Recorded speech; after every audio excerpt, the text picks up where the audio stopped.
et heureuse de débuter ce quatrième mois de l'année avec vous à travers cette émission Bonjour le Faso. Oui, nous sommes déjà le 1er avril 2022 et chaque 1er avril, la communauté internationale commémore la journée mondiale de la blague. Et vous le savez, le mois d'avril rime avec bien sûr des blagues. Alors faites attention pour ne pas vous laisser avoir parce que je vous rappelle encore que nous sommes en avril. Bonjour à tous et bienvenue à ce nouveau numéro de Bonjour le Faso. Merci de nous renouveler votre fidélité. Depuis lundi, nous vous parlons donc de Tinkodgo, le palais royal de Tinkodgo. Et aujourd'hui, nous allons vous proposer le récapitulatif donc concernant la présentation du palais royal de Tinkodgo dans la rubrique à la découverte 2. La revue de presse est présentée aujourd'hui par Alphonse Ouedraogo que nous allons retrouver tout à l'heure. Notre invité du jour est imam au CERFI et à l'AMB et il est le président du comité d'organisation de Ramadan Market. Ramadan Market, c'est un marché donc de vente de produits de grande consommation, surtout en temps de carême. C'est un marché qui est mis en place par le CERFI. Donc, on va en parler tout à l'heure et nous allons parler surtout de Ramadan, comment le musulman doit se comporter dans ce mois de carême, dans ce mois de jeûne. Ça sera avec Imam Seninana, qui est notre invité de ce jour. Dans la rubrique sécurité routière, nous parlerons de l'alcool et la conduite. Donc l'alcool et la sécurité routière avec le formateur de Victoire Auto-École, Monsieur Hippolyte Tapsoba, que nous allons retrouver en deuxième partie de cette émission. Et pour clore l'aventure du jour, vous le savez, chaque vendredi, Honoré Onadia est là pour les rendez-vous du week-end. Donc, il ne va pas manquer au rendez-vous. Merci de nous suivre. Direction Tinkodgo pour commencer.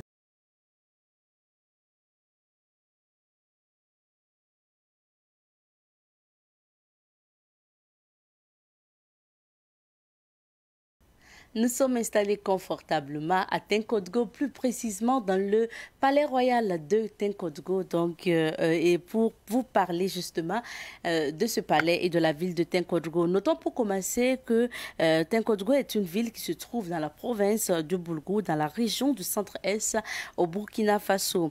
Tinkodgo en moré veut dire la vieille terre. Elle est, selon la légende, à l'origine du royaume Mossi et fut la capitale donc du premier royaume Mossi. L'histoire de la création du royaume de Tinkodgo est relative à celle de la princesse Yenega, cette cavalière et guerrière émérite qui a été élevée comme un garçon par son père et qui combattait aux côtés des hommes. L'histoire raconte que Yenega a fui la cour familiale avec son cheval et à sa fugue, elle a connu et durant sa fugue, elle a connu le chasseur Rialé avec qui elle eut un fils du nom de Ouedraogo. Ouedraogo sera envoyé chez son grand-père, le père donc de Yenega, et le roi était très heureux car il pensait que sa fille Yenega était décédée. C'est ainsi que Yenega et Rialé rejoignent leur fils chez son père. Le roi témoigne sa joie à sa fille en lui offrant des cadeaux et une escorte de cavaliers. Par la suite, ces cavaliers vont se marier et fonder des familles. C'est ainsi qu'est fondée Tinkodgo, la vieille ville. Tinkodgo a évolué et est passé de royaume à ville aujourd'hui. Tinkodgo est composé aujourd'hui de 16 ethnies dont les majorités sont les Bissa et les Mossi. On ne peut parler de Tinkodgo sans parler du palais royal de Tinkodgo occupé par Naba Gimpole, le diman du Zougrantenga. Il a été nommé le 4 mars 2016 et intronisé le 11 mars 2016. Le chef de Tinkodgo est entouré de 48 ministres avec qui il gère le royaume. En visitant la cour royale de Naba Gimpole de Tinkodgo, vous pouvez visiter le buste de son grand-père que vous voyez à l'image, qui a régné de 1957 à 2003 et l'habitat des ancêtres du chef qui a été construit vers 1800. Tinkodgo est une ville très mouvementée grâce à son trafic commercial en provenance ou à destination du Togo. Le commerce est assez développé à Tinkodgo, mais certains habitants pratiquent toujours l'agriculture et l'élevage. Cette semaine, nous sommes installés à Tinkodgo, la vieille ville ou la vieille terre, pour la rubrique à la découverte 2. Alors, ça, c'était quelques informations pour vous présenter généralement Tinkodgo. Aujourd'hui, nous allons vous laisser guider. Donc, nous allons nous laisser guider d'ailleurs, puisque je fais partie par notre guide qui est avec nous depuis lundi et qui va encore nous parler donc des éléments du palais royal. Vous mettez des deux côtés en épargnant la porte. C'est-à-dire que vous pouvez vous mettre comme ça et puis comme cela. Mais ne vous arrêtez pas. Voilà, au niveau de la porte. C'est-à-dire, c'est une porte qui ne doit pas être obstruée. Cela veut dire que les ancêtres doivent avoir accès à tout moment au hangar. Et vous voyez, là où c'est surélevé, Sa Majesté s'assoit là-bas pour recevoir les hommages, les salutations et tout ce qui suit. Et les bois que vous voyez, c'est les bois qui comportent le nombre de villages et le nombre de cantons sous sa juridiction. Et les bois que vous voyez, chaque village connaît son bois. Et le jour du vendredi, chacun vient s'asseoir et puis il s'adosse à son bois. Il n'y a pas de raison que tu viennes t'adosser à mon bois. Et chacun connaît, les chefs de canton, les chefs de village, tout un chacun vient, il s'assoit et puis il s'adosse à son bois et puis il est là assis. Donc si tu t'adosses à mon bois, c'est que tu cherches des histoires. Donc le nombre de bois est égal au nombre de villages et cantons sous sa juridiction. Voilà, donc vous voyez le passage là, vous devez laisser le passage, les ancêtres doivent avoir accès à tout moment pour pouvoir au hangar. On continue. C'est une question, c'est ma préoccupation. Ah oui, ça c'est vrai. Ici, seul le palefrénier a accès. Vous voyez que c'est propre. Ce matin, ça a été balayé, nettoyé et le palefrénier lui a donné à manger et il est reparti pour chercher à manger pour lui. Seul le palefrénier a accès ici. Donc si vous rentrez ici, vous pouvez vous balader partout, personne ne va vous poser une question. Mais si vous faites plus de 2 minutes ici, quelqu'un va venir vous dire de déguerpiller. Vous ne le voyez pas, mais c'est surveillé. Palefrénier, c'est celui qui s'occupe, voilà, du cheval. Un petit pari. L'habitat de Sa Majesté, ça a été construit vers fin 1800. Donc voilà, fin 1800. Et le ministère de la Culture avait promis de rénover, c'était bon, de pouvoir le garder intact tout en faisant des rénovations afin que ça ne tombe pas. Si vous remarquez, vous allez voir qu'il y a des tôles qui sont remplacées. Parce que jusqu'à présent, ça demeure et ça restera un lieu sacré. Et là, ça fait office tout juste après le mur. Vous voyez les 2 arbres là. Le fondateur de Tenkodogo est là-bas. Donc c'est pour dire que, vous voyez, la maison comme ça, c'est une maison de 1800, fin 1800. Donc c'est pour dire que c'est une maison qui a besoin d'être rénovée et tout. Vous voyez, avec le lessivage des pluies, ça fait qu'il n'est pas en sécurité. Que faut-il faire pour garder nos lieux là historiques, pour pouvoir montrer ça à nos enfants? Il faut que si le ministère de la Culture nous aidait avec des spécialistes pour pouvoir garder ça à l'état comme ça, pour qu'on puisse... C'est vrai, c'est bien un palais comme ça, mais les origines doivent demeurer. Donc on va s'arrêter ici pour les guides, parce que comme il y a plein de jeunes, il y a des lieux où si je vous amène, les jeunes là vont bafouer certaines choses.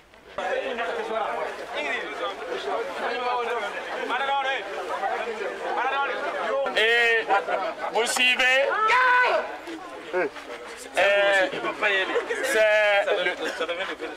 l'effigie que vous voyez, c'est le père de Sa Majesté qui a régné de 1957 à 2003. Il fait partie des lieux, des rares chefs à faire le pèlerinage à Gambara. C'est-à-dire, quand le roi fait 33 ans de règne, il a obligation d'aller à Gambara pour se ressourcer avant de revenir. C'est Naba Tigré, il a régné de 1957 à 2003. Et après lui, c'est le premier fils qui l'a succédé, Naba Sara, Et Naba Sara, après Naba Sara, c'est Sa Majesté actuelle, Naba Girampolé Dima de Zungrantenga, roi de Tenkodogo, qui règne depuis 2016 à nos jours. Alors, c'était vraiment la visite guidée au niveau du Palais Royal de Tenkodogo. Merci à notre guide du jour et surtout merci à Ruben Wilson Kodjo qui faisait partie donc de cette délégation des sportifs qui étaient en visite au niveau du Palais de Naba Girampolé du Zungrantenga.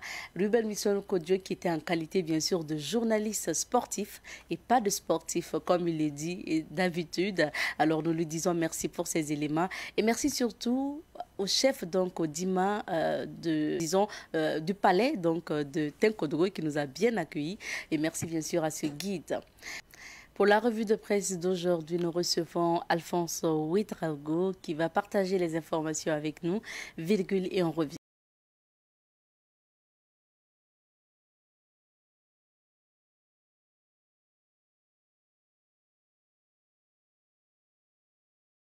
Beaucoup de sujets à la une des différents quotidiens aujourd'hui, des sujets que nous allons découvrir puis commenter avec Alphonse Ouedraogo aujourd'hui.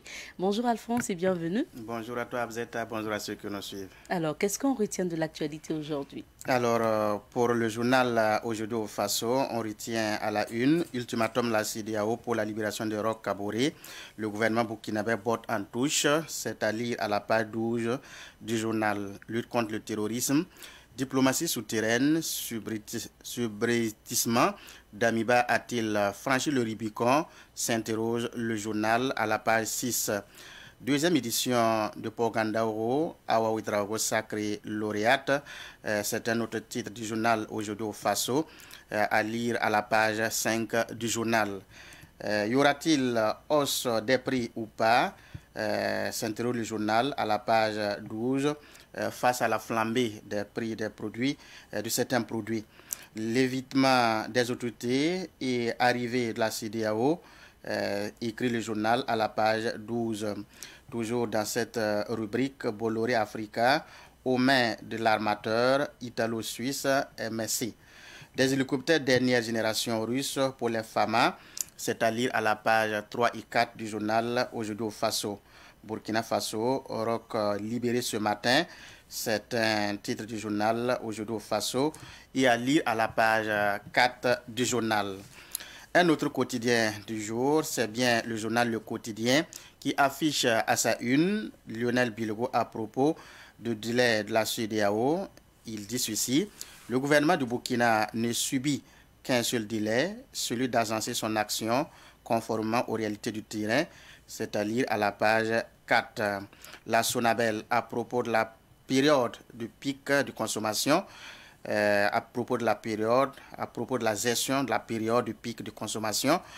Selon les études, en 2022, on ne doit pas assister au délestage. C'est la conviction des premiers responsables, c'est à lire à la page 7 du journal Le Quotidien. Président du Faso, le président d'Amiba met fin aux fonctions de 9 conseillers spéciaux. Dans la rubrique toujours digne d'intérêt, le journal écrit Sanama Tenga, 13 civils tués à la grenade à Douaga.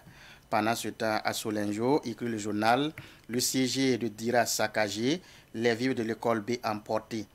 Le quotidien écrit toujours Imam Théogo Temtori à propos du jeûne musulman, ne pas boire, ne pas manger n'ont aucun sens si ces actes ne permettent pas de se rapprocher davantage de Dieu. C'est à lire à la page 8 du journal Le Quotidien. Le journal Le Pays écrit à sa une Lionel Bilgo, porte-parole du gouvernement, à propos des injonctions de la CEDEAO. Il dit ceci: nous ne courons pas derrière des délais. C'est à la page 2 que vous aurez des informations. Toujours dans le journal Le Pays, Ismaël Tchendrebiogo, imam du Serfi et AEMB, à propos du mois de Carême. C'est un test de notre attachement à Dieu. À la page 7, vous aurez plus d'informations. Crise sécuritaire au Burkina Faso, l'Impresca donne un ultimatum de 2 mois au pouvoir pour libérer le pays.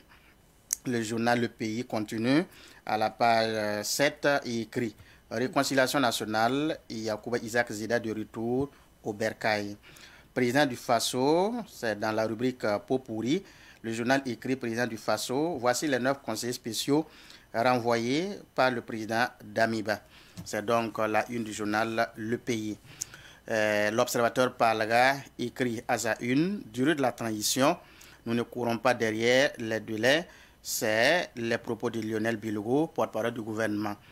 Une lettre dans la rubrique Une lettre pour l'AI, le journal écrit à la page 6, un bataillon de colonels à l'assaut de Kosiam. Le réquisitoire du procureur Tankwano, c'est à lire également dans cette rubrique Une lettre pour l'AI à la page 6. Une dizaine de civils tués à Douaga, toujours dans cette rubrique. Assemblée législative de transition, Méléré Maurice Traoré, ex-président de l'Assemblée nationale, déclare « Si on ne paye pas les députés, la qualité du travail s'en ressentira ». C'est à la page 16 que vous aurez ce détail. Le Burkina, à l'école du Mali, s'interroge le journal dans la rubrique Regard sur l'actualité, à la page 5 du journal. Étalon, Kamou Malo, rappelé par la Fédération burkinabé de football, écrit le journal à la page 5. Et le journal hebdomadaire, c'est un hebdomadaire, la lettre du Faso, écrit à sa une. Augmentation des prix du sucre à la SN Sosico, les grossistes boycottent le sucre national. La page 9 nous donne beaucoup plus de précision. Un surcoût de plus de 2 milliards à l'usine, précise le journal. Démission au MPP, vol des premiers oiseaux migrateurs, écrit le journal à la page 7 avec la photo d'un certain Abdoulaye Mossé en tête. Kielbo, les populations meurent de faim, nous informe le journal à la page 10 du journal. Pénalité sur les surcharges au Burkina Faso, des transporteurs chargent l'ONASER. La page 4 nous donne beaucoup plus de précision. Abzeta, c'est grosso modo ce qui constitue donc les unes des journaux de ce jour. Merci à toi pour cette lecture donc de ces différentes unes. Retour sur quelques sujets d'actualité et le sujet phare donc qui fait l'actualité. D'ailleurs, on voit la photo du porte-parole donc du gouvernement, Lionel Bilgo, à la une de pratiquement tous les journaux aujourd'hui, car il était en face donc de la presse hier. Un face-à-face pour parler de la transition, notamment la durée de la transition et la libération de l'ex-président Roch-Marc Christian Kaboré, exigée aujourd'hui par la CEDEAO. Oui, il faut noter que cette sortie du gouvernement était une obligation parce que les dernières conclusions, les conclusions du dernier sommet des chefs de la CEDEAO, Accra donc faisait obligation au gouvernement de Burkina Faso de donner quand même une réponse par rapport à ce qui est considéré ici comme des injonctions. Le Burkina Faso n'était pas seul dans ce registre-là, parce qu'il y a aussi la Guinée qui a aussi été sommée de donner un chronogramme clair de transition, comme le Burkina Faso. Et déjà la Guinée a donné une réponse qui est que la Guinée ne se pliera pas face à ces injonctions de la CEDEAO. Donc, pour notre cas, le porte-parole du gouvernement, Lionel Bilgo, s'est voulu vraiment rassurant. Il dit que le seul délai qui vaille, c'est bien entendu la question de la sécurité, la question humanitaire, c'est aussi la lutte contre la corruption. Vous savez que c'est vrai, le Burkina Faso a donc montré que cette transition va durer 3 ans. Et pour la CEDEAO, c'est quand même trop. Donc, il faut revoir pour proposer un chronogramme acceptable et clair. De ce fait, c'est une façon de dire qu'il faut repartir.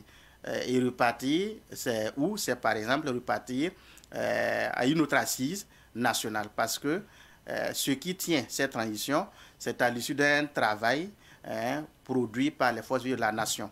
Donc, c'est au cours de ces assises que les 3 ans ont été proposés.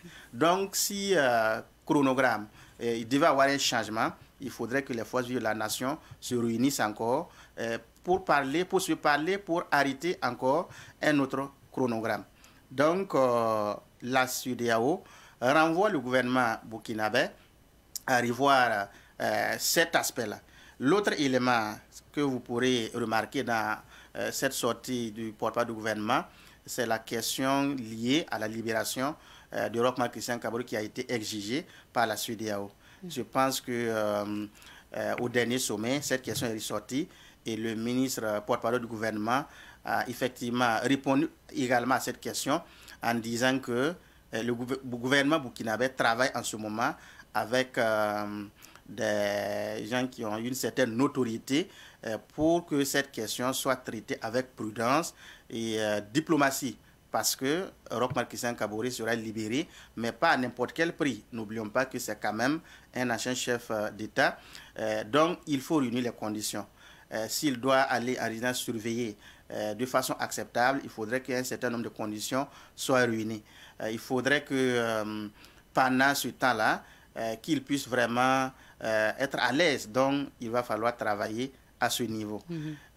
Donc, voilà grosso modo les aspects qui ont été rassemblés et donc expliqués aux journalistes pendant donc cette sortie d'hier du porte-parole du gouvernement. Est-ce qu'au regard de cette sortie, des réponses apportées, on peut craindre que le Burkina Faso ait encore d'autres sanctions de la part de la CEDEAO? C'est bien possible parce que pour le moment, il n'y a pas de sanctions en tant que telles. Bien évidemment, le Burkina Faso a été suspendu depuis donc, ce coup d'État-là. Sa participation aux instances de la CEDEAO a été suspendue. Et d'autres sanctions pourraient suivre, comme vous le dites, mais à plusieurs niveaux, parce que la CEDEAO ne va pas directement ou n'est pas aussi direct par rapport à ces sanctions. D'abord, il y a des sanctions ciblées, et après, passer cette étape-là, il peut y avoir des sanctions économiques. Et donc, pour le moment, nous avons donc cette suspension du Burkina Faso de sa participation aux instances de la CEDEAO. Et ce qui veut dire que si ce qui a été demandé ne trouve pas satisfaction, il peut y avoir des sanctions ciblées, économiques. C'est selon votre volonté ou vos comportements qui déterminent cela. Déjà, je puis dire que la CEDEAO ne va pas mettre les charrues avant les bœufs. Parce qu'au dernier sommet, il a été indiqué qu'il faut trouver un médiateur, un représentant à titre de la CEDEAO pour le cas du Burkina Faso. Ce qui veut dire que, comme nous voyons ce qui se passe au Mali, il faudrait qu'il y ait un médiateur qui va servir d'interface entre le Burkina Faso et la CEDEAO. C'est pendant ce temps-là que beaucoup de choses peuvent évoluer. Et je pense que, je pourrais me tromper, mais je ne vois pas la CEDEAO sanctionner Burkina Faso avant donc cette étape-là. Donc, c'est des choses qui peuvent arriver, mais en attendant, je pense que déjà, les réponses qu'on apporte, notre volonté de collaborer, le ministre l'a si bien dit, le Burkina Faso garde toujours ses relations bilatérales avec tous les États, avec ses partenaires. Et le Burkina Faso pense toujours que la CEDEAO est un partenaire. Donc, la CEDEAO ne va pas laisser le Burkina Faso dans cette situation très difficile où aucun pays ne peut vraiment s'en sortir à lui seul. Donc, je pense que c'est des éléments qui concourent donc, à la prudence. C'est maintenant aux autorités burkinabées de montrer qu'effectivement, nous sommes en train de chercher des portes de sortie. Et ce qui ressort aussi des commentaires un peu de nos collègues qui étaient sur le terrain, bon, à cette conférence de presse, avec le porte-parole donc du gouvernement, Lionel Bilgo, c'est qu'il y a des questions qui ont été esquivées ou qu'il y a des questions qui n'ont pas été répondues clairement, parce que des deux réponses, on ne nous dit pas clairement si tout de suite on va aller vers un programme clair pour justement satisfaire la CEDEAO. On ne le fait pas aussi comme Doumbouya qui dit que voilà, ça n'engage que la CEDEAO. C'est comme si on est toujours dans la médiation, dans une histoire de on va voir si la CEDEAO peut nous comprendre, si on décide ceci ou cela. Et certains même ont commencé à dire que pour quelqu'un comme Lionel Bilgo qui avait quand même le franc-parler, qui disait les choses crues et autres, voilà, qui devient porte-parole. Là, il est vraiment coincé dans ses réponses, il donne comme ça et voilà, il ne va pas dans les commentaires, dans les explications. Et certains ont dit même que peut-être c'était mieux de faire une déclaration simple qu'une conférence de presse si on ne pouvait pas avoir assez de détails. Pourquoi pas? Pourquoi pas? Je pense qu'à ce niveau, le gouvernement a manqué de tact parce que si c'est ce que nous avons pu voir comme explications. Si c'était seulement cela, je pense qu'un communiqué était suffisant. Oui. Voilà, il ne fallait pas donc avoir ce face-à-face avec les journalistes s'il faut vraiment esquiver les questions. Moi, je vous parlais tout à l'heure du cas de la Guinée, où c'est une déclaration qui dit, voilà, on ne va pas se plier face à ce qui est donc considéré comme des injonctions de la CEDEAO. Je pense que c'est clair en ce moment, mais pour le cas de Burkina Faso, je le dis, peut-être pour la prochaine fois, si on n'a pas à dire mieux que ce qui est déjà contenu dans la déclaration, c'est mieux de faire un communiqué et puis on s'en passe. Donc, Lionel Bilgo aujourd'hui, coincé, comme vous le dites, hésitant dans ses déclarations, mais quand même qui veut rassurer. Il faut le dire, il veut rassurer, il veut montrer que notre problème, nos soucis là sont connus, c'est la sécurité, c'est la lutte contre la corruption, c'est la question humanitaire, les déplacés qui attendent vraiment à repartir un retour dans leurs localités respectives. Je pense que ce sont ces questions-là qui touchent aujourd'hui le Burkina Faso et tous les Burkinabés, et c'est à ce niveau que la CEDEAO est attendue. La CEDEAO, pendant donc ce dernier sommet, on n'a pas vu des éléments qui montrent que voilà, le Burkina Faso aujourd'hui qui a le dos au mur, qu'est-ce qu'il faut faire? Est-ce qu'il faut envoyer des troupes? Je pense qu'il y a aussi tous ces mécanismes-là qui existent au niveau de la CEDEAO qui permettent d'apporter un soutien militaire ou financier, je ne sais pas, en tout cas pour aider les pays qui sont dans des difficultés. Et cet apport-là, on ne le voit pas venir, mais ce qu'on voit, ce sont des sanctions.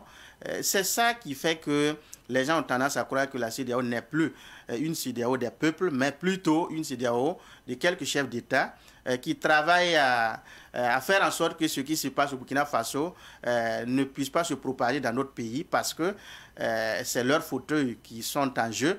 Donc, c'est cette analyse qui anime beaucoup de citoyens issus de la communauté de la CEDEAO aujourd'hui. Donc, en même temps, autant il faut rappeler les autorités ou des pays qui sont dans ces cas comme le Burkina Faso face à leurs responsabilités, autant la CEDEAO ou les chefs d'État de la CEDEAO doivent se revoir, changer leur copie, leur façon de faire, parce que l'institution vole haut, mais pas avec le peuple.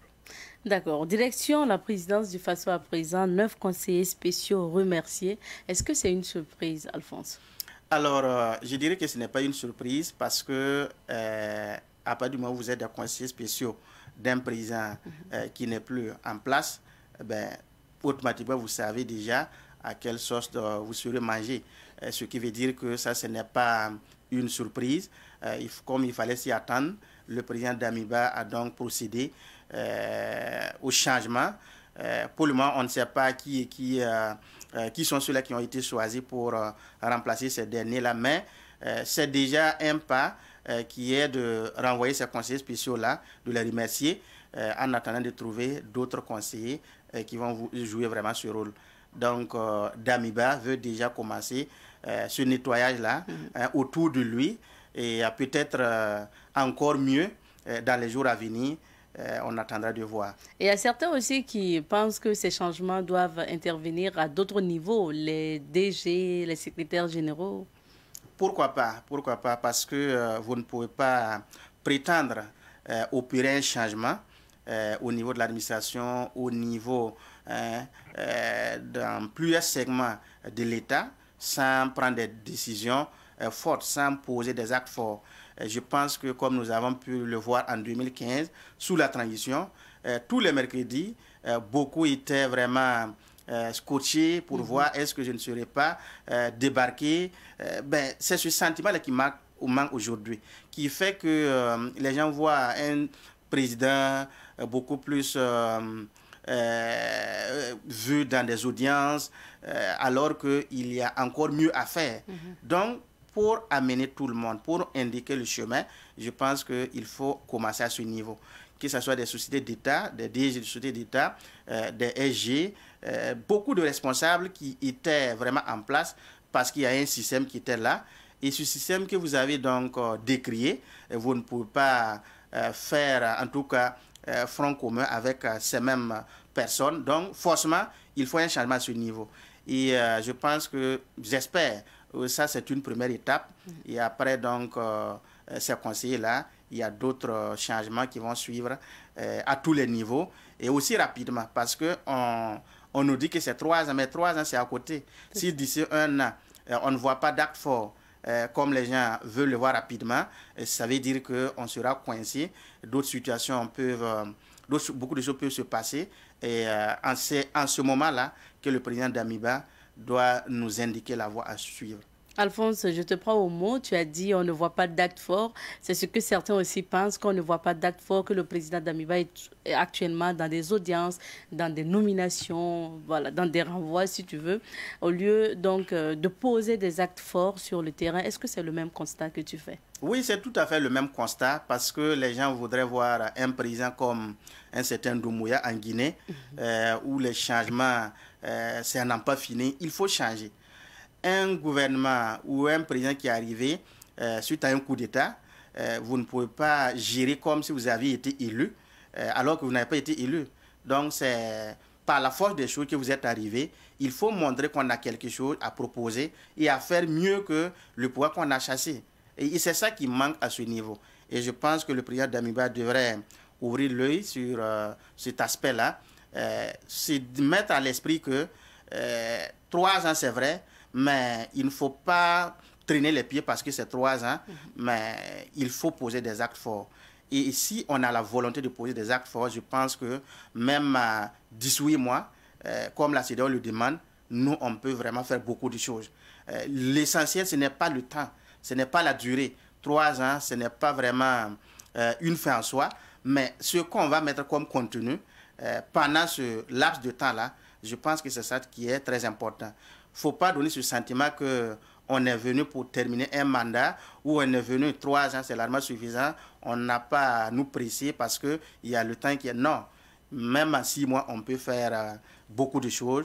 En 1 année, en 18 mois, je pense que si on a à l'esprit ce temps-là et cette volonté bien faire, on n'a pas à traîner encore les pas. Il faut vraiment agir. Merci à toi, Alphonse, pour les analyses. Merci à vous.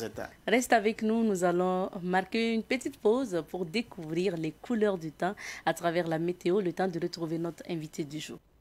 C'est l'heure pour nous de passer à la rubrique invité du jour. Vous le savez, chaque jour à l'émission Bonjour le Faso, nous recevons un invité pour parler d'actualité. Et bien sûr, l'actualité ces temps-ci au Burkina Faso, c'est le début du mois de jeûne musulman.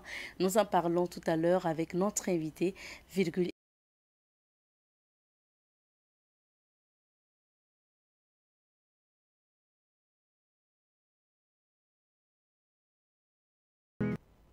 Aujourd'hui, nous recevons pour vous Imam Seni Nana. Il est imam au niveau donc du CERFI, le cercle d'études et le cercle d'études de recherche et de formation islamique. Également imam à l'AMB, l'association des élèves et étudiants islamiques du Burkina Faso. Il faut rappeler qu'il est le président du comité d'organisation de Ramadan Market. Je le disais en introduction, c'est un marché organisé par le CERFI pour justement faire profiter donc de réductions aux musulmans, mais également à tous les Burkinabés. Nous en parlerons tout à l'heure, mais nous parlerons pour commencer aussi de Ramadan et du mois de jeûne. Imam Seni Nana, bonjour et bienvenue à vous. Bonjour madame et merci de l'invitation. Merci d'être à nouveau sur notre plateau parce que ce n'est pas votre première fois justement. Alors Imam Nana, déjà pour commencer, pour le mois de Ramadan qui est presque arrivé, vraiment, c'est dans quelques jours. Et qu'est-ce que le CERFI a mis en place pour ce mois-ci? Alhamdulillah, il faut dire que comme à son habitude, le CERFI a un programme pour le mois de Ramadan. Et ce mois de Ramadan également ne va pas déroger à la règle. Et il y a non seulement les ruptures chaque soir au siège et à tous les sièges d'ailleurs au niveau du Burkina Faso. Il y a également les questions d'accompagnement, de solidarité. Si vous prenez au niveau du siège national, le rectorat de la mosquée organise chaque mois de Ramadan une opération qu'il appelle donc Ramadan avec les démunis. Il a des kits pour les ménages vulnérables qu'il distribue à ces ménages-là. Il a également les kits pour les ruptures qui chaque soir, toute personne qui passe au siège peut prendre ce kit-là pour sa rupture de Ramadan. Voilà, donc c'est en même temps inviter également l'ensemble des fidèles à s'approcher de ces différents bureaux voilà, pour les accompagner dans l'organisation de ce mois de Ramadan. On a également les programmes d'enseignement. Au niveau des mosquées, au niveau de la mosquée du siège national, on a un programme qui, chaque jour, il y a un imam qui passe, voilà, pour soit faire tafsir du Coran, soit faire des rappels de hadiths et des commentaires, voilà, qui va bénéficier de l'ensemble des fidèles. D'accord. Assez d'activités prévues. Avant de parler de Ramadan Market, on va parler de Ramadan, le mois donc de Ramadan. C'est quoi Ramadan pour commencer? Quelle signification on peut donner à ce mois? Comme vous l'avez dit, Ramadan c'est un mois. Vous savez qu'on a deux calendriers. Le calendrier grégorien, et nous sommes en mois d'avril pour ce calendrier, et le calendrier lunaire qu'on appelle fréquemment, couramment le calendrier musulman. Et dans ce calendrier, parmi les 12 mois, il y a Ramadan. Et la particularité de ce mois, c'est qu'il y a un jeûne qui a été institué, les jeûnes musulmans qui couvrent ce mois. Donc, et dans nos habitudes, quand on dit Ramadan, automatiquement, on voit ce jeûne-là. Sinon, Ramadan, c'est le mois. Et la pratique culturelle qui se trouve dans ce mois, c'est le jeûne de Ramadan. Le jeûne de Ramadan. Maintenant, on va parler un peu du comportement du musulman. Bon, en fait, du bon musulman, en tout cas, pendant ce mois de Ramadan, comment le musulman doit se comporter? Ok, Dieu merci. Habituellement, je n'aime pas le qualificatif bon musulman parce que mauvais musulman, il ne devrait pas en exister. Il ne devrait pas en Il exister. ne devrait pas en exister. Donc, tout musulman, durant ce mois de Ramadan, avant le mois de Ramadan, le musulman a un comportement et qui doit être un bon comportement, un comportement de respect, de responsabilité, un comportement de bonne conduite dans la société, un comportement de bon voisinage, un comportement d'excellence dans le travail, un comportement d'accompagnement dans toutes les actions qui sont les actions à faire en sorte que l'ensemble de la population aille vers le bien et quitte le mal. C'est le comportement courant du musulman. Pendant le mois de Ramadan, ce comportement doit s'améliorer davantage parce que c'est un mois où la récompense est décuplée. Voilà. Tout ce que vous faisiez avant, quand vous le faisiez en bien pendant le mois de Ramadan, vous avez plus en récompense que les autres mois. Donc, ce qui fait que le musulman se doit d'être plus endurant, plus entreprenant dans le mois de Ramadan pour bénéficier au maximum de ces bénédictions-là qui va nous accompagner donc, dans notre dernière demeure. Et c'est ce mois également que le musulman a un régime particulier parce qu'on ne mange pas le jour, on ne boit pas le jour. Alors, on n'a pas de rapport sexuel avec son épouse ou son époux le jour. Voilà, donc c'est l'ensemble de ces comportements-là qui doit être le comportement du musulman. Et c'est le mois également où le musulman se doit de se réconcilier avec toutes les personnes dont il a pu donc avoir des différends. Voilà, la réconciliation nationale que nous disons souvent au Burkina Faso. Et chaque Ramadan, les musulmans doivent appliquer cette réconciliation-là. Faire en sorte qu'avec les personnes qui vous avez eu des différends, vous avez eu des mésententes, vous avez eu des bagarres, des disputes, voilà, durant ce mois, c'est une occasion pour que tout le monde, l'un s'approche de l'autre pour qu'il y ait la paix, il y ait une réconciliation et qu'ensemble nous allons vers voilà, ce qu'on appelle la fraternité islamique. C'est également le mois où le musulman se doit donc d'être plus solidaire. Voilà, vous savez que nous sommes dans un contexte particulier marqué par l'insécurité qui a fait des milliers de déplacés, des millions de déplacés internes, marqué également par la maladie à coronavirus qui a fait que la plupart des produits de première nécessité a connu donc une hausse au niveau des prix. Et c'est le mois donc où le musulman se doit d'être plus regardant par rapport à ça. Parce qu'il y a des gens qui n'ont pas à manger, parce qu'il y a des gens qui n'ont pas de bons revenus pour s'occuper des siens. Et le musulman se doit d'être celui qui aide toutes ces personnes-là, quelle que soit leur religion. On dit que c'est le mois où les portes du paradis sont ouvertes. Et celles de l'enfer sont fermées. Voilà, et vous devrez donc profiter. Les portes du bien sont largement ouvertes et les portes du mal sont rétrécies. D'accord. Voilà. Alors, Imam, je souhaite qu'on apporte plus d'éclaircissements sur les relations intimes pendant le mois de Ramadan, parce que vous l'avez évoqué superficiellement. On prendra le cas des couples légalement mariés, devant l'imam, je vais dire, qui ont fait leur fourie en bonne et due forme. On ne parlera pas des autres cas. Pour ces couples-là, comment ils doivent vivre leur sexualité pendant Ramadan? Alhamdulillah, nous sommes au Burkina dans un contexte où, moi je le pense, le plus souvent, les relations intimes se passent la nuit. Oui. Donc, ce qui fait que Ramadan n'a pas un impact réel sur ces relations-là. Parce qu'effectivement, le jeûne, c'est toute la journée et la nuit, vous avez toute la nuit, voilà, pour faire tout ce que vous voulez avec votre épouse ou votre époux.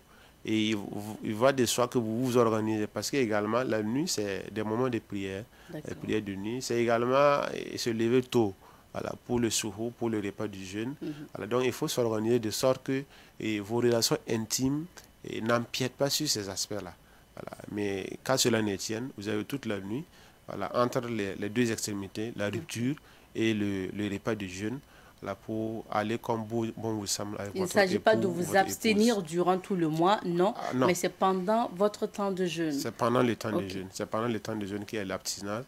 Voilà, la nuit, bon, vous avez vous avez toute la nuit en tout cas pour. D'accord. Merci pour ces éclaircissements. Maintenant, on va s'intéresser aux groupes spécifiques, les personnes âgées, les enfants, les femmes enceintes. Est-ce que ces personnes-là doivent jeûner aussi? Les personnes âgées comme les femmes enceintes, c'est selon les cas. Parce qu'effectivement, vous avez des personnes âgées. Dans mon quartier, on a un vieux qui dépasse 80 ans, mais qui court.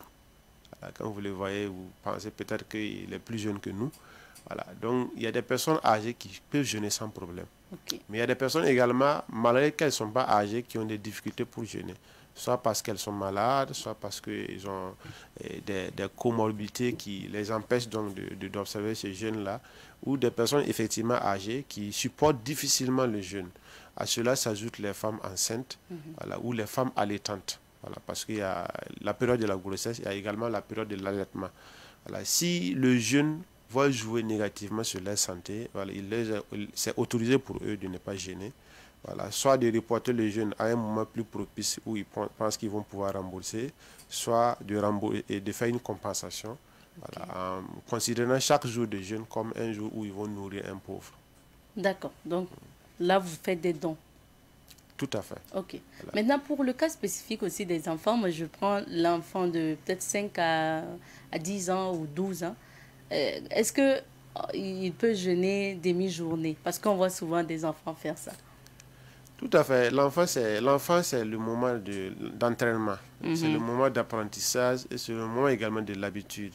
Voilà. Parce que si vous attendez qu'il ait 16, 17, 18 ans avant de commencer à jeûner, voilà, ça serait très pénible pour lui. Donc, on peut s'organiser de sorte qu'il s'entraîne. Voilà. S'il mangeait à 10 heures, il peut se passer du repas de 10 heures pour le prendre à midi. Voilà. C'est une organisation qui est propre à chaque ménage. Voilà, pour que l'enfant également s'entraîne à ces jeunes-là. Et il y a des enfants même qui jeûnent toute la journée. Voilà, il y a des enfants qui jeûnent toute la journée. Mais il ne faut pas les y obliger, parce que ça va être pénible. Voilà, de contraindre un enfant de 7 ans, de 6 ans à être en carême toute la journée, voilà, alors que ce n'est pas une obligation pour lui. Il faut l'entraîner petit à petit. Voilà, il faut l'entraîner, il faut l'habituer, c'est avec il faut plaisir, l'apprendre. certainement, Voilà, que les enfants avec le font. plaisir. Voilà, et s'ils le font, il faut leur donner des cadeaux pour les encourager. Voilà, de sorte que ça soit par amour pour eux qu'ils le font. En fait. D'accord. Alors, pour le mois donc, de cette année, le mois de Ramadan de cette année, ça tombe sur avril. Nous sommes le 1er avril aujourd'hui et Ramadan va intervenir dans quelques jours. Ça veut dire que c'est vraiment en période chaude, en période de chaleur, de soleil et de canicule, justement, que ce mois intervient. Quels sont les conseils aussi spécifiques que vous pouvez donner aux musulmans? Alors, il faut dire que habituellement les médecins ou les spécialistes dans la matière nous conseillent de boire beaucoup d'eau, même en dehors du mois de Ramadan. Voilà, il faut s'habituer à boire beaucoup d'eau.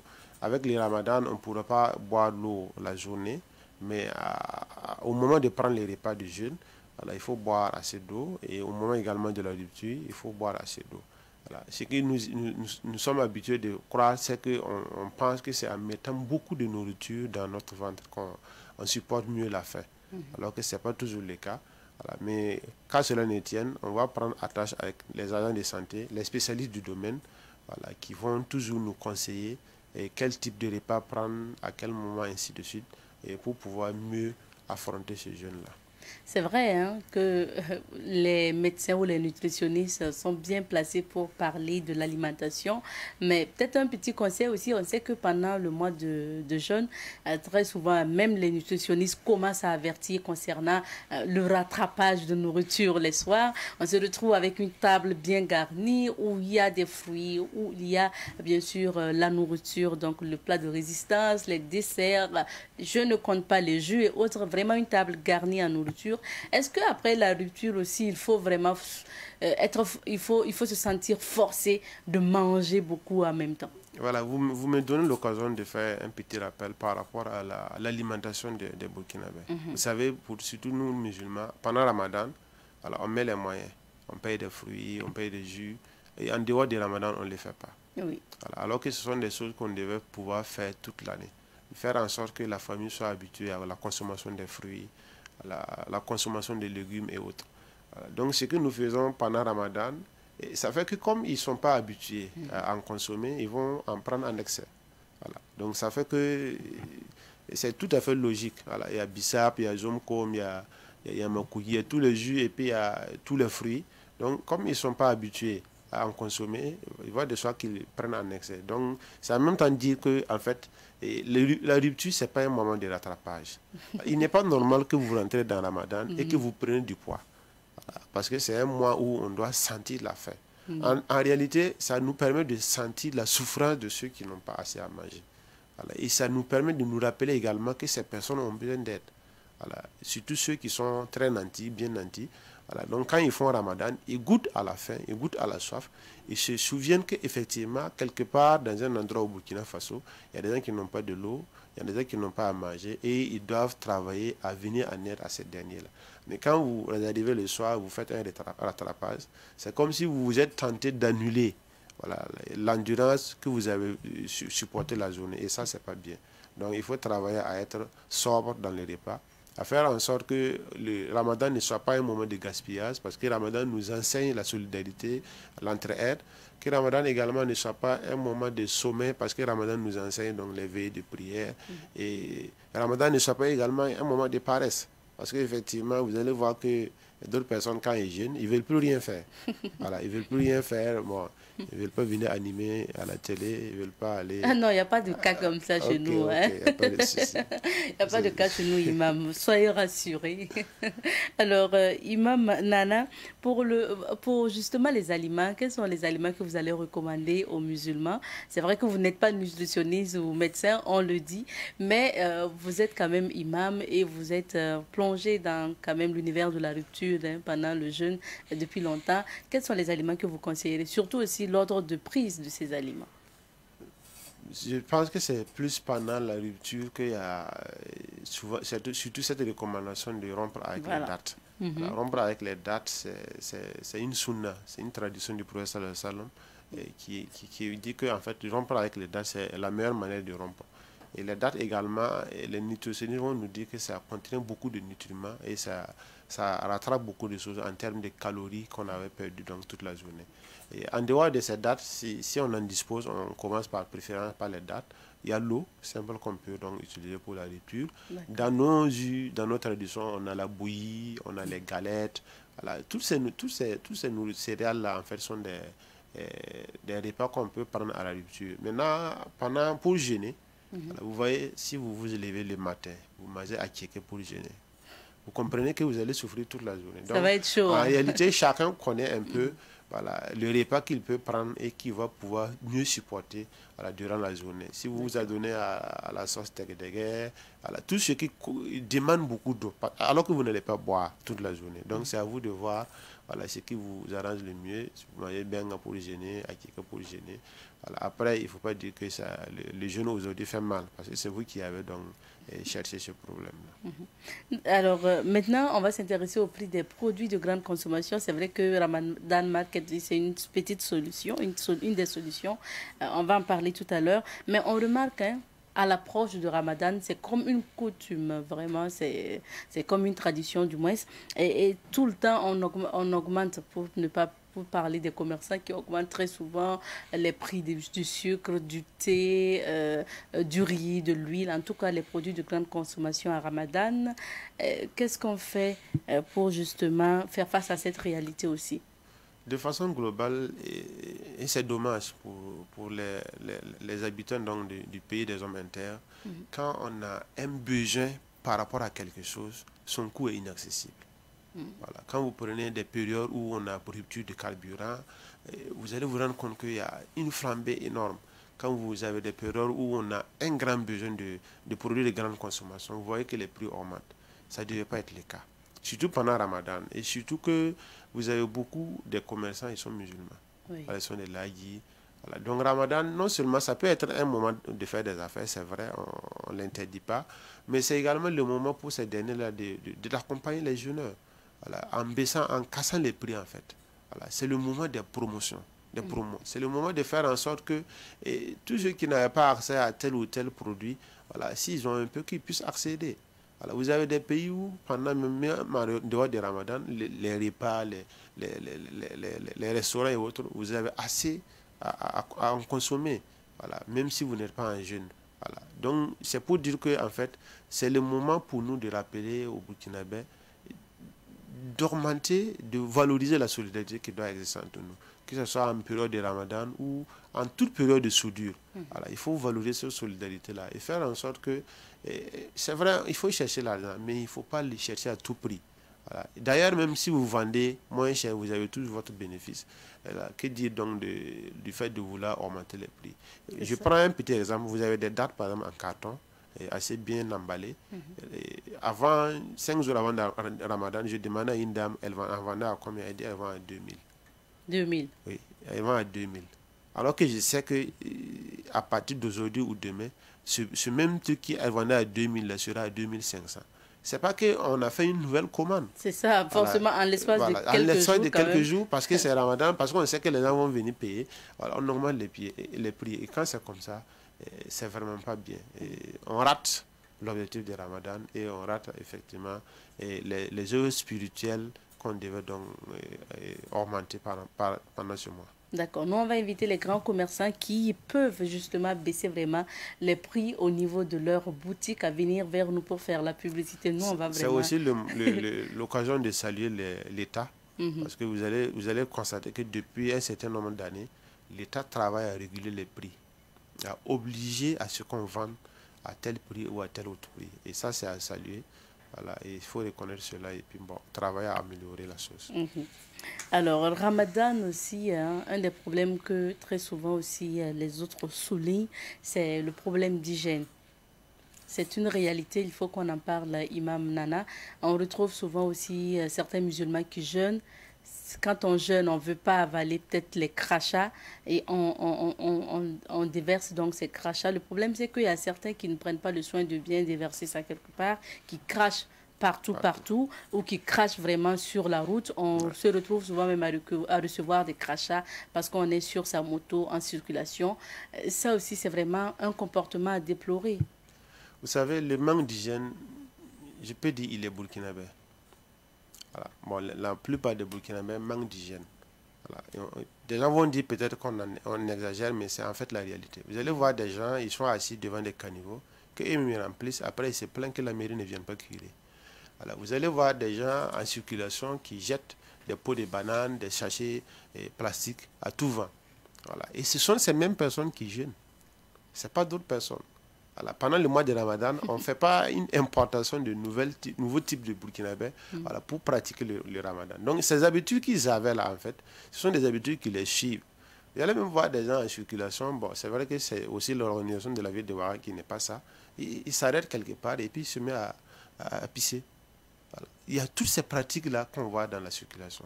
Et les crachats dont vous parlez, ça, on n'en parle pas. Et d'abord, les salives, on peut les avaler. Ça, on peut les avaler. Ça, c'est déjà faire remarquer ça. On peut les avaler, mais sans pour autant faire emmagasiner en quantité comme si ça devenait de l'eau qu'on buvait. Donc, on peut avaler les salives quand on est en jeûne. On peut également faire des crachats, comme vous l'avez dit. Mais il faut s'organiser, faire en sorte que ces crachats-là ne soient pas gênants pour les autres habitants de la ville ou du pays. On sait qu'il y a des gens qui mâchent très souvent les bois pour... Oui, les cure-dents, les siwaks, voilà, ils ont tout le temps des cure-dents dans leur bouche. Voilà, c'est aussi une tradition du professeur Salam. Voilà, mais je rappelle que c'est une tradition qui ne nous appelle pas à être désordonnés ou désorganisés. Il faut travailler à faire en sorte que tout ce que nous faisons comme habitude, que nous avons copié du professeur Salam, quand les gens voient, c'est joli. Voilà. Parce que lui, il aimait l'hygiène, et Dieu même aime ce qui est beau. Voilà, donc il faut travailler à aller vers ça. Il ne faut pas dire que j'applique une tradition du professeur Salam et puis je la déforme en rendant la chose vilaine. Maintenant, on va parler de Ramadan Market organisé par Serfi, dont vous êtes le président du comité d'organisation d'ailleurs. C'est quoi Ramadan Market? Ramadan Market, c'est une foire commerciale que Serfi a initiée depuis 2016.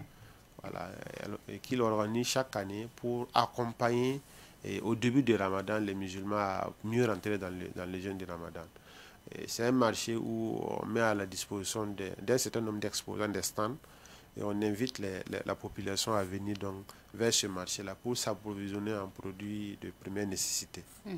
Et quels sont les types de produits aussi qu'on retrouvera à Ramadan Market? Les organisateurs que nous sommes mettons l'accent sur les produits de grande consommation. Il faut qu'il y ait du sucre, il faut qu'il y ait du riz, il faut qu'il y ait du savon, il faut qu'il y ait de l'huile.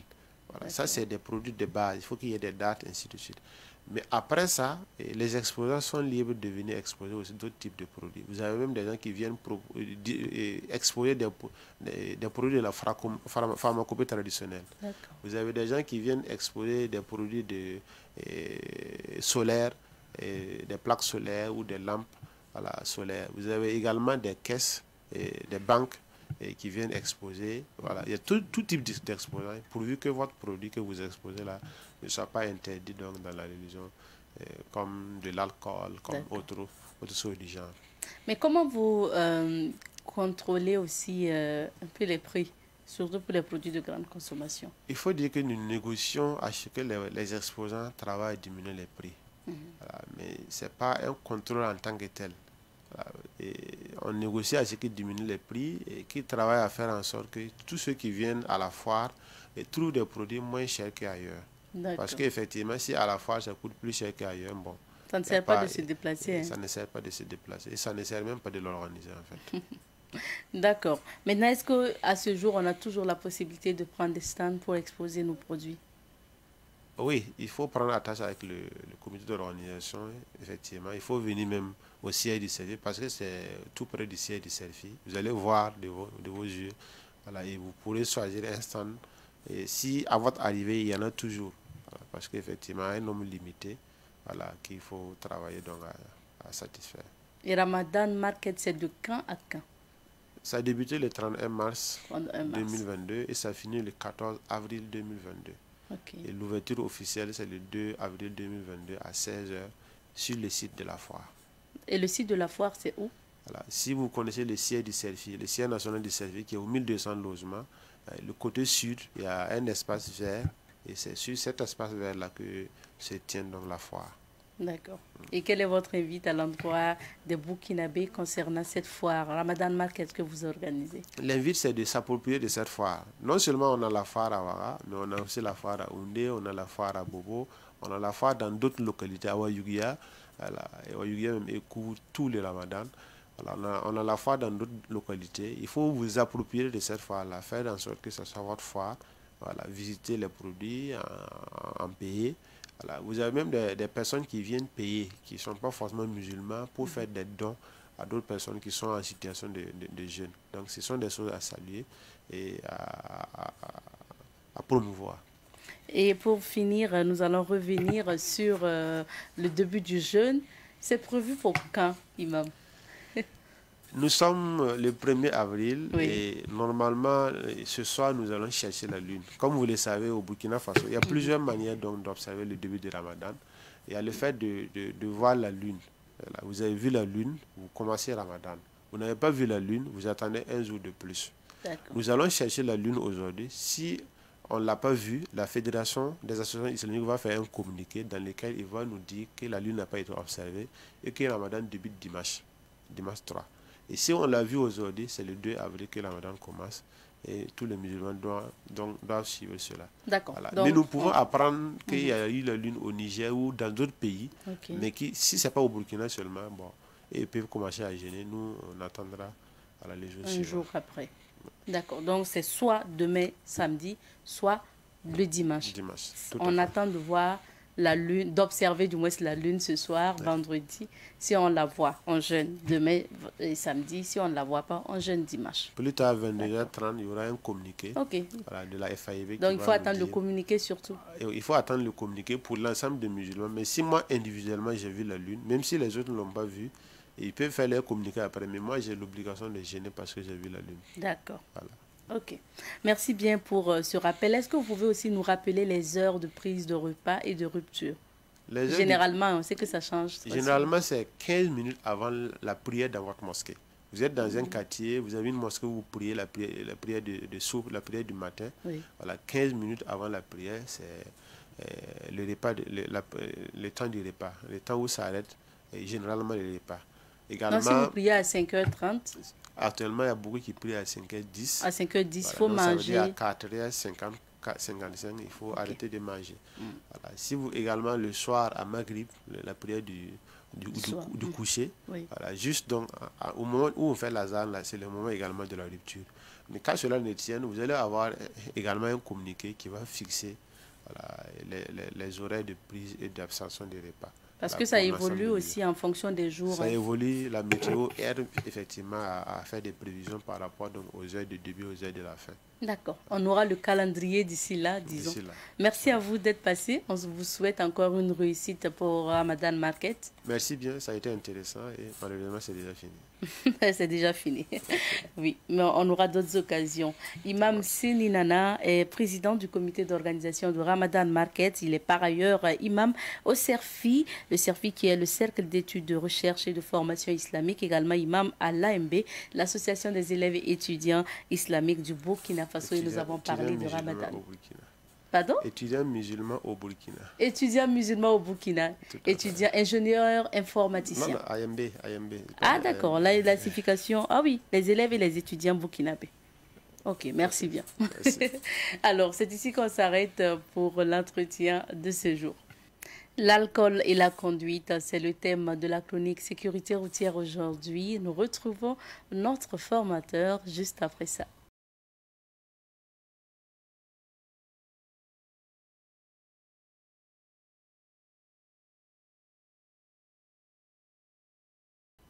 Alors aujourd'hui, nous recevons pour vous Monsieur Hippolyte Tapsoba. Il est le formateur, donc il est formateur de moins à Victoire Auto École pour parler aujourd'hui de l'alcool et la conduite. Bonjour à vous, Monsieur Tapsoba. Bonjour, madame. Bienvenue sur notre plateau. Merci de m'avoir accueilli dans votre plateau, sur votre plateau, oui.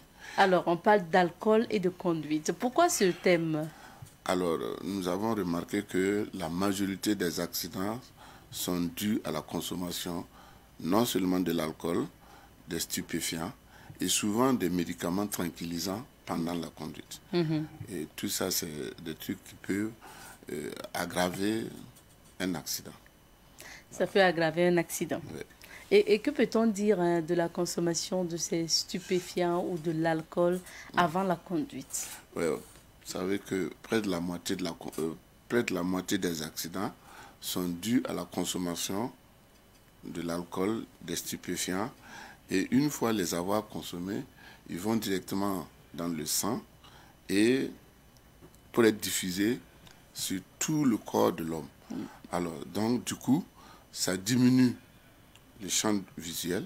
C'est-à-dire que, logiquement, le champ visuel, c'est à peu près 170 degrés.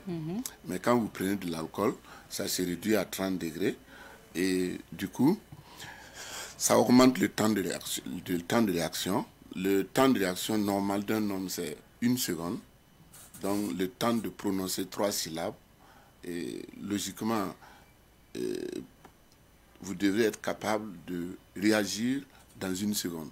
Et si vous avez pris des médicaments tranquillisants, si vous avez pris de l'alcool ou bien du tramadol par exemple, alors ça va allonger le temps de réaction qui devrait être 1 seconde. Ça va aller à 1 seconde ou 2 secondes ou plus de 2 secondes. Et pendant ce temps, le véhicule roule. Voilà. Et ça entraîne les accidents, justement. Exactement. Vous avez parlé de stupéfiants. Qu'est-ce qu'on peut mettre dans stupéfiants? Les stupéfiants, c'est par exemple la drogue. Oui, la drogue. Actuellement, il y a des comprimés que les jeunes avalent qu'on appelle le tramadol. Voilà. Et ce sont des éléments qui changent le comportement de l'homme. Et que, bon, si par exemple vous prenez ces éléments-là, alors vous n'êtes plus celui-là qu'on connaît. Vous avez une autre façon de voir les choses.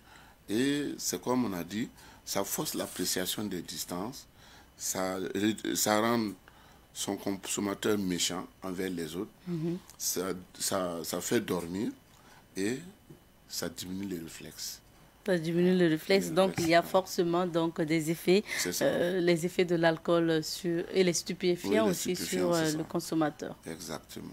Des effets qui peuvent entraîner des accidents graves. Et vous avez parlé tantôt donc du temps de réaction. Oui. Est-ce qu'une personne qui conduit sous l'effet donc des stupéfiants ou de l'alcool peut réagir facilement face à un danger? Ou rapidement surtout? Oui, il prend du temps. Par exemple, je donne un exemple. Logiquement, chacun doit savoir à peu près la distance parcourue par son véhicule en 1 seconde. Et le calcul est simple. Il y a un calcul professionnel, mais il y a un calcul simple que le code a initié de manière à permettre à tout le monde de pouvoir le calculer. Il suffit de prendre la dizaine de la vitesse, c'est-à-dire vous regardez sur votre tableau de bord et vous prenez la dizaine de la vitesse que vous multipliez par un nombre invariable qui est 3. Par exemple, 20, la dizaine de 20 c'est 2, que l'on multiplie par 3, ça veut dire que notre véhicule parcourt 6 mètres à la seconde. À 20 à l'heure, le véhicule parcourt 6 mètres à la seconde. À 30 à l'heure, il parcourra 9 mètres à la seconde. À 40 à l'heure, il va parcourir 12 mètres à la seconde, ainsi de suite. C'est des calculs. Hein? Je dis c'est vraiment des calculs. Oui, mais c'est un calcul simple. Ah, d'accord. Ça a été vraiment simplifié et de manière à ce que chacun puisse faire un calcul rapide. D'accord. Si je roule à 100 à l'heure, la dizaine de 100 c'est 10, que l'on multiplie par 3, ça fait 30. Donc il faut savoir ça déjà. Oui. Et par rapport à votre forme, c'est-à-dire que si vous n'avez pas pris de stupéfiants ou d'alcool, alors vous allez réagir dans 1 seconde. Mais si vous avez pris des stupéfiants, alors il vous serait très difficile de pouvoir réagir dans 1 seconde. Voilà. Et ça sera dommage. Voilà, et quel est le taux d'alcoolémie aussi à ne pas dépasser? Oui, le taux d'alcoolémie, avant c'était 0,8 g par litre de sang. Mais de nos jours, c'est 0,5 g par litre de sang ou bien 0,4 g dans l'air expiré. C'est-à-dire le taux d'alcool dans l'air expiré de l'homme. Oui, 0,4 g. Okay. Mais on sait que dans les pays développés, il y a les tests donc, pour contrôler votre taux d'alcool rapidement et tout.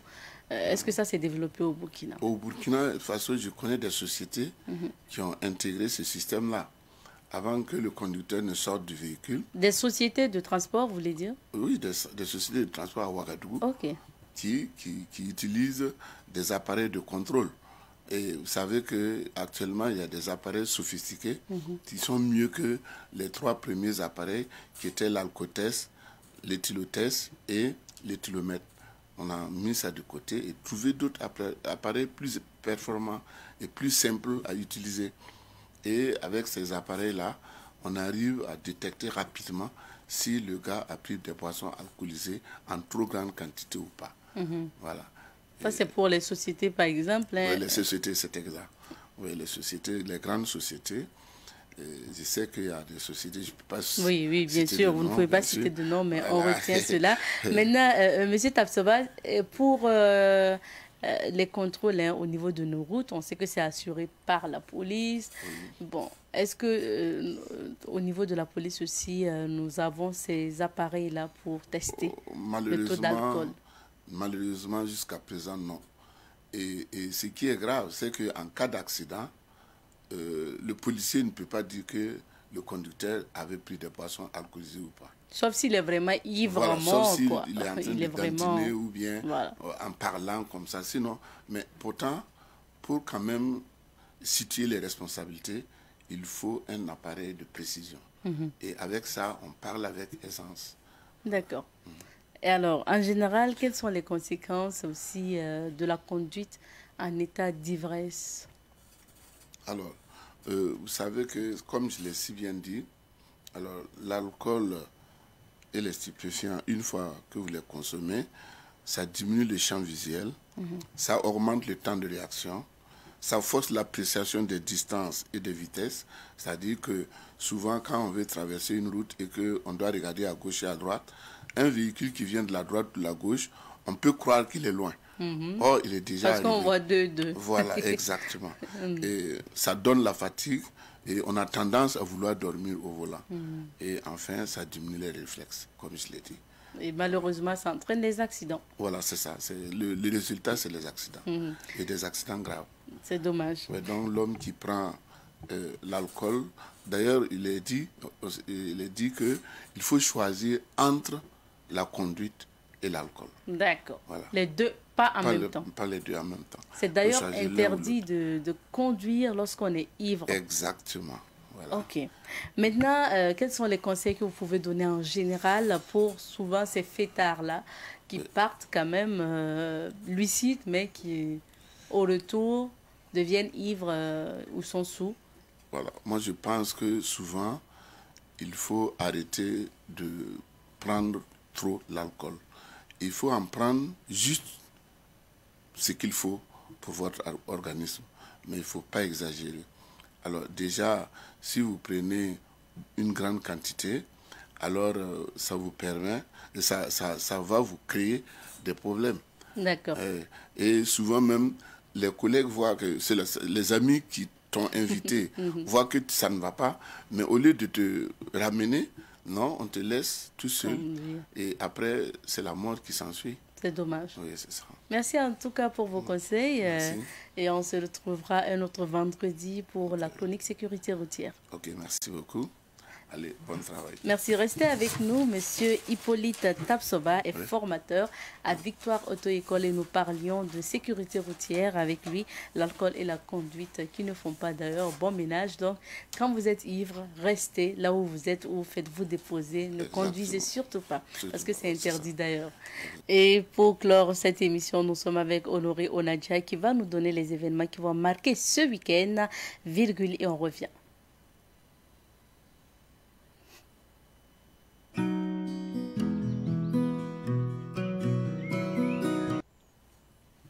Il est bien installé sur ce plateau, Honoré Onadja. Bonjour.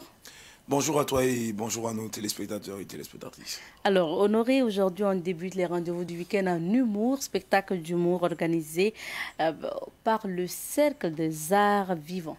C'est bien ça, c'est bien ça. Un mois plein, ils ont décidé comme ça d'organiser un spectacle qu'ils ont nommé la restauration mensuelle du rire. Et bien, c'est ce soir du côté du Car à partir de 20h. 20h, vous aurez sur la même scène des prodiges de l'humour au Burkina Faso. Entre autres, on peut citer entre autres Noélie, la conseillère conjugale qui sera de la partie.